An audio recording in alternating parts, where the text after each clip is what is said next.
Hello everybody, ये martial practitioner swallowed star की last video है। इस सीरीज पर उतना अच्छा रिस्पॉन्स नहीं आ रहा और वीडियोस की हाइप भी नहीं बन रही। अगर ये वीडियो 1500 व्यूज क्रॉस कर जाती है और अगर आप चाहते हो कि कंटिन्यू करूं तो कमेंट सेक्शन में कंटिन्यू जरूर टाइप करें, तभी मैं इस सीरीज को आगे कंटिन्यू करूंगा। लास्ट पार्ट में हमने देखा था कि मैक्स अपना कैलामिटी बैटल आर्मर वापस लेने के लिए एम्परर यान की टेरिटरी की तरफ जा रहा था, लेकिन एम्परर यान ये आर्मर लौटाना नहीं चाहता था। इसलिए उसने रास्ते में मैक्स को रोकने के लिए कई कल्टिवेटर्स उसके पीछे भेज दिए थे। इतना ही नहीं, उसने अपनी पूरी टेरिटरी में टेलीपोर्टेशन भी ब्लॉक कर दिया था ताकि मैक्स जल्दी वहां तक ना पहुंच सके। इसके बावजूद मैक्स हार नहीं मानता। अपनी एबिलिटीज और स्ट्रैटेजी की मदद से वो रास्ते में आने वाले खतरों से बचते हुए आगे बढ़ता रहता है। आखिरकार सभी बाधाओं को पार करके मैक्स सीधे एम्परर यान के पैलेस तक पहुंच जाता है, जहां अब दोनों के आमने सामने होने का समय आ चुका था। अब आगे एपिसोड 214 की शुरुआत में मैक्स आखिरकार एम्परर यान के पैलेस में पहुंच जाता है। जैसे ही वो अंदर आता है, एम्परर यान मुस्कुराते हुए कहता है, जूनियर ब्रदर, देखो, तुम्हारे आते ही मैंने स्पेस ब्लॉक भी हटा दिया। वो हमारी ट्राइब की सुरक्षा के लिए बहुत जरूरी था। ये सुनकर मैक्स मन ही मन सोचता है, ये स्पेस ब्लॉक ट्राइब की सुरक्षा के लिए नहीं था, बल्कि मुझे रोकने के लिए था। लेकिन मैं किसी तरह यहाँ तक पहुंच ही गया। अब देखते हैं ये मुझे कैलामिटी बैटल आर्मर कैसे नहीं देता, जबकि मास्टर ने खुद इसे इंस्ट्रक्शंस भेजे थे।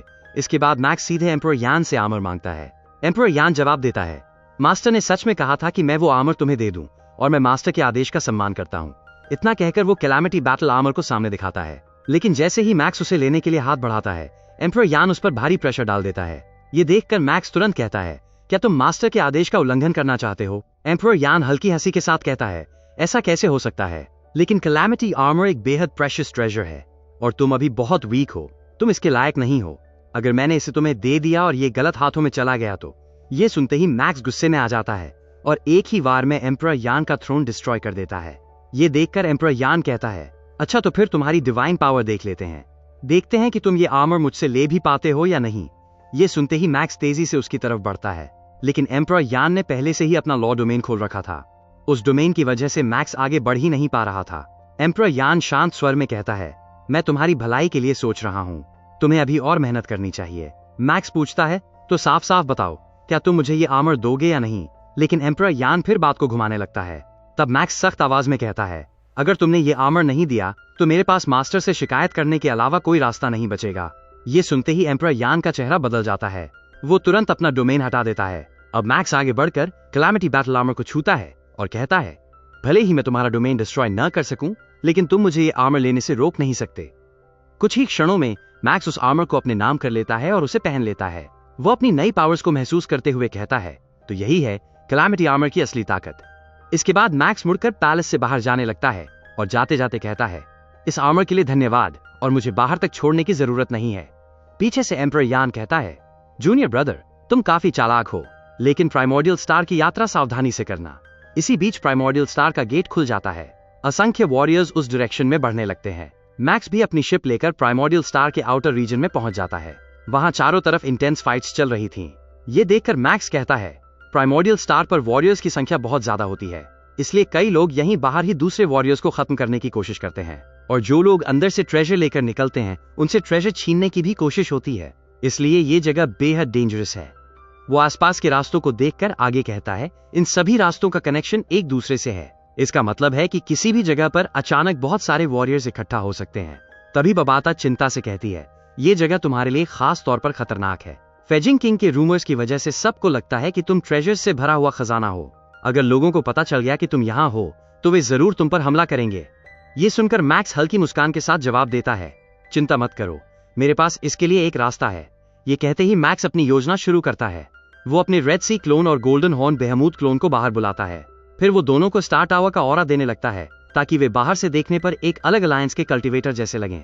इसके बाद मैक्स अपना कैलामिटी बैटल आर्मर भी गोल्डन हॉर्न बेहमूद को दे देता है। यह देखकर बबाता तुरंत समझ जाती है और कहती है, अगर तुम रेड सी क्लोन को गोल्डन हॉर्न बेहमूद के साथ अंदर भेजने की सोच रहे हो तो बाकी कल्टिवेटर्स को यही लगेगा कि कोई स्टार अलायंस का कल्टिवेटर अपने पेट के साथ आया है और यह बहुत अच्छा आइडिया है। इसके बाद मैक्स अपनी शिप को छिपा देता है और अपने आकार को छोटा करके गोल्डन हॉर्न बेहमूद के साथ पोर्टल में प्रवेश कर जाता है। जैसे ही वो पोर्टल के अंदर पहुंचता है, मैक्स तुरंत महसूस करता है कि यहाँ का माहौल बिल्कुल अलग है। वो कहता है, पोर्टल में घुसते ही मुझे प्राइमोर्डियल स्टार का इतना खतरनाक ऑरा महसूस हुआ, ऐसा ऑरा तो मेरी मेन बॉडी ने भी पहले कभी महसूस नहीं किया। वो आगे बढ़ते हुए चारों तरफ नजर डालता है और कहता है यहाँ तो हालात ऐसे हैं कि डिवाइन पावर तक बर्न हो सकती है, और सबसे खतरनाक बात यहाँ टेलीपोर्टेशन और ट्रांसमिशन मूवमेंट दोनों ही पॉसिबल नहीं है। अगर मैं किसी खतरनाक सिचुएशन में फंस गया तो निकलना बहुत मुश्किल होगा। मैक्स धीरे धीरे आगे बढ़ता है। कुछ दूर जाने के बाद वो हैरान होकर कहता है, अजीब बात है, यहाँ मुझे किसी बैटल का एक भी निशान नहीं दिख रहा। उसी समय अचानक एक अटैक उसके पास से गुजरता है और उसके पीछे खड़ा एक पेड़ 2 हिस्सों में कट जाता है। मैक्स तुरंत मुड़कर देखता है। कुछ वॉरियर्स आपस में लड़ रहे थे, लेकिन जैसे ही वे मैक्स को देखते हैं वे डर के मारे तुरंत वहां से भाग जाते हैं, और उनके जाते ही जो पेड़ पौधे और जमीन टूट गई थी सब कुछ ही क्षणों में फिर से पहले जैसा हो जाता है। ये देखकर बबाता कहती है, देखा तुमने, यहाँ की हर चीज एक दूसरे से जुड़ी हुई है। अगर कोई भारी नुकसान भी हो जाए तो ये जगह खुद ही रिकवर कर लेती है। ये सुनकर मैक्स मुस्कुराते हुए कहता है, ये जगह मेरी क्यूरियोसिटी और बढ़ा रही है। बबाता आगे बताती है, अभी तक कोई पावरफुल ट्रेजर बाहर नहीं आया है, इसलिए सभी ताकतवर कल्टीवेटर्स अपनी शक्ति बचाकर छिपे हुए हैं। लेकिन जैसे ही कोई बड़ा ट्रेजर प्रकट होगा यहाँ जरूर एक ब्लडी बैटल शुरू हो जाएगी। तभी मैक्स अचानक रुक जाता है। वो ध्यान लगाकर कहता है, मुझे एक अजीब सा ऑरा महसूस हो रहा है, क्या ये किसी ट्रेजर का ऑरा है? बबाता तुरंत कंफर्म करती है, हाँ, ये किसी ट्रेजर का ही सिग्नल है। ये सुनते ही मैक्स उस दिशा में बढ़ने लगता है, लेकिन उसी समय कई दूसरे कल्टीवेटर्स को भी वो ऑरा महसूस हो जाता है और वे भी उसी दिशा में दौड़ पड़ते हैं। कुछ ही देर में मैक्स उस जगह पहुंच जाता है। वहां जमीन में धसी हुई एक विशाल गोल्डन सोर्ड दिखाई देती है। उसकी चमक और ऑरा असाधारण था। बबाता हैरान होकर कहती है, इसका ऑरा तो कमाल का है, ये जरूर एक टॉप लेवल ट्रेजर है। लेकिन मैक्स ध्यान से देखकर कहता है, अभी ये पूरी तरह तैयार नहीं हुआ है, इसे तभी लिया जा सकता है जब ये खुद जमीन से अलग हो जाए। इतना कहते ही वो सोर्ड अचानक एक शक्ति छोड़ती है और मैक्स को दूर धकेल देती है। उसी समय 3 विशाल कल्टीवेटर्स अचानक मैक्स पर हमला कर देते हैं और गरजते हुए कहते हैं, उस सोर्ड से दूर हट जाओ। वे तीनों उसे चारों तरफ से घेर लेते हैं। उनका आकार बहुत विशाल था और उनके हाथों में भारी हैमर थे। उन्हें देखते ही मैक्स धीरे से कहता है, इनका ऑरा मुझे जाना पहचाना लग रहा है। तभी बबाता तुरंत पहचान लेती है और कहती है, इनकी बॉडी बिल्कुल मास्टर के सर्वेंट बोको डुओ जैसी है, जिससे तुम पहले लड़ चुके हो। ये लोग प्रिजन ट्राइब से हैं और इनकी ताकत लगभग वेनरेबल फायर इरोजन के बराबर है। अब साफ था, प्राइमोर्डियल स्टार पर असली लड़ाई की शुरुआत हो चुकी थी। तीनों प्रिजन ट्राइब के वॉरियर्स मैक्स को घेर कर खड़े थे।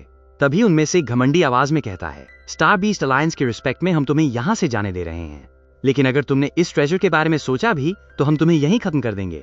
ये सुनकर मैक्स हल्की मुस्कान के साथ जवाब देता है, अच्छा तो फिर देखते हैं। इतना कहकर मैक्स अचानक अपना आकार बढ़ा लेता है। अब वो इतना विशाल हो जाता है कि वे तीनों उसके सामने एक कीड़े जैसे लगने लगते हैं। मैक्स मन ही मन सोचता है, पहले मैं वेनरेबल फायर इल्यूजन जैसे वॉरियर्स से भिड़ भी नहीं सकता था, लेकिन अब मैं पहले जैसा नहीं रहा। ये देखकर उनके लीडर अपने साथियों से कहता है, ये सिर्फ आकार में बड़ा हुआ है और ये 2 ही हैं, अगर हम इन्हें अलग कर दें तो आसानी से हरा सकते हैं।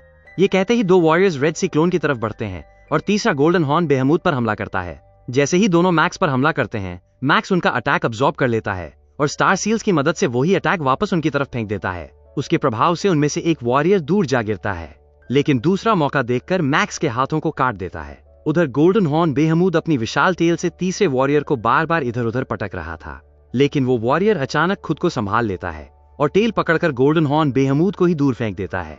तभी गोल्डन हॉर्न बेहमूद अपना golden thread polar light domain activate कर देता है। उस डोमेन की वजह से उनके मूवमेंट्स थोड़े धीमे हो जाते हैं। उसी समय मैक्स अपने कटे हुए हाथों को फिर से जोड़ लेता है और जोरदार पंच मारता है।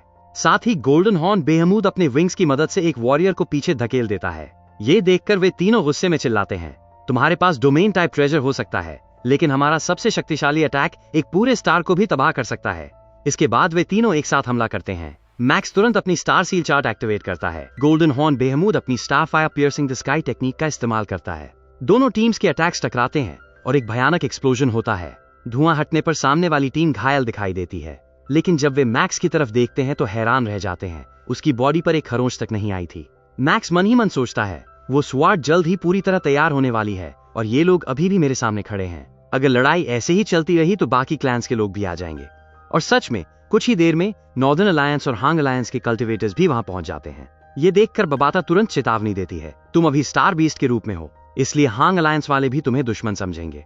अगर तुमने ये ट्रेजर नहीं छोड़ा तो तुम पर तीनों तरफ से हमला होगा। मैक्स कुछ सोचने लगता है। उसी समय प्रिजन ट्राइब के वॉरियर्स गुस्से में चिल्लाते हुए फिर हमला करते हैं, तुम्हारी अभी भी यहाँ खड़े रहने की हिम्मत कैसे हुई?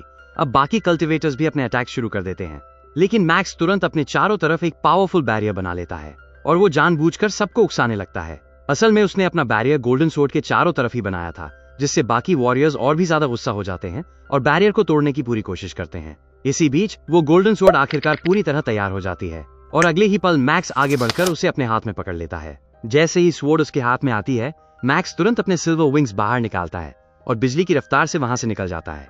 लेकिन जाते जाते सभी वॉरियर्स देख लेते हैं कि उसके पास सिल्वर विंग्स जैसा टॉप टियर ट्रेजर भी है। एक कल्टिवेटर कहता है, अगर हम उसके पीछे भागे तो शायद हमारी ही एनर्जी खत्म हो जाएगी। उसके पास एनर्जी बहुत ज्यादा है। तभी दूसरा कल्टिवेटर अपने साथी से कहता है, जल्दी नॉर्दर्न अलायंस को खबर भेजो। वो स्वॉर्ड एक डिवाइन स्वॉर्ड थी और हम उसे ऐसे ही नहीं जाने दे सकते। और इसी सीन के साथ एपिसोड 214 यहीं समाप्त होता है।